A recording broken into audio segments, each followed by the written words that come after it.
देखुन आमर राज्य सरकार नवीन पट्टनायक सरकार जेन जीएसटी 9% से छाड़ कर दीछन। बाकी दुर्भाग्यजनक कथा जे केंद्र सरकार जेन नरेंद्र मोदी सरकार से तांकर भाग जेनटा अच्छे से भाग नहीं छाड़बार देल।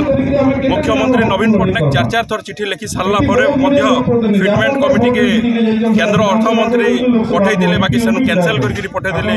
आरु से 2019 मैनिफेस्टो भी कही जदि आम केंद्र सरकार के जब फेन के आसमु आम जब आम सरकार के आसमु बोले आम जीएसटी केंद्र पदर जीएसटी के विड्र करमु बोलिक। बाकी आज पर्यंत गोटे सरकार गरीब कथा शुणुचे राज्य सरकार और गोटे प्रकार केंद्र सरकार गरीब के मारबार बाटर चली। सर आप तो बहुत बड़ संगठन चली लोके भी आपंकर मीटिंग बहुत जोग आसना 2024 पाटनागढ़ निर्वाचन मंडल विधानसभा ठिया कि देखुन आम गोटे श्रृंखलित कर्मी माननीय मुख्यमंत्री आम सुप्रीमो जहाँ निष्पत्ति ने आम तार उपर कायम रही आम काम करमु।